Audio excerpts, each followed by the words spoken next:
চুড়ি পরতে আমার বেশ ভালো লাগে, কিন্তু যেহেতু শীতের দেশে থাকি, সামার টাইম ছাড়া আসলে চুড়ি তেমন পরাই হয় না। এই যে যে চুড়ির ঝুড়িটি দেখছো, এটি কিন্তু আমার থেকেও বয়সে বড়। এটি মূলত আমার আম্মুর ছিল। আম্মু ছোটবেলায় আমার ছোট ছোট সাইজের চুড়ি দিয়ে তার চুড়ির সাথে সাজিয়ে রাখতো, কিন্তু দিন বদলের সাথে সাথে এখন সব আমার চুড়ি দিয়েই আমার দখলে চলে এসেছে। মায়ের শাড়ি চুড়ি ব্যবহার করার মধ্যে যে কি এক পরম ভালোবাসা অনুভব করা যায় তা শুধু মেয়েরাই বুঝতে পারে। আমি এখানে রেডি হচ্ছিলাম আমাদের এক ছোট্ট প্রিন্সেসের বার্থডেতে অ্যাটেন্ড করতে। সামারের দাওয়াতগুলোতে আসলে ফাউন্ডেশন ইউজ করা হয় না।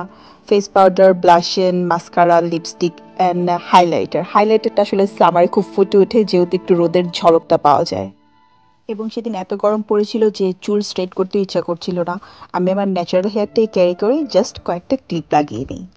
তখন প্রায় 7টা বেজে গিয়েছিল, কিন্তু বাইরের এত রৌদ্র দেখে মনে হচ্ছিল কেবলমাত্র 3টা বাজে।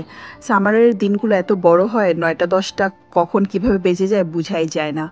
আমাদের বাসা থেকে মাত্র 10 মিনিট দূরত্বেই রয়েছে এলিজাবেথ লাইনের স্টেশন, এবং এলিজাবেথ লাইন মানে আরাম। শীতের সময় হিটার অন থাকে এবং গরমে থাকে এসি। আর এই হলো আমাদের সেই ছোট্ট প্রিন্সেস মিস সুহাইরা আজিন, যাকে ঘিরে আজকে এত আয়োজন।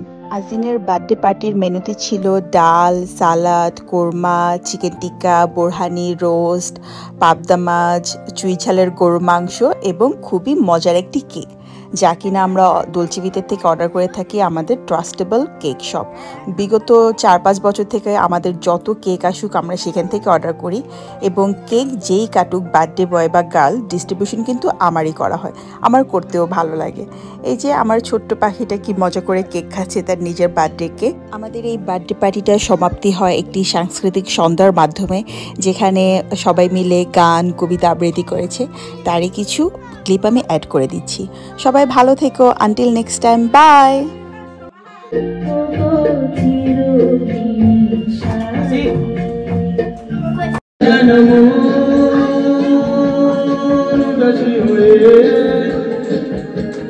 दूर जना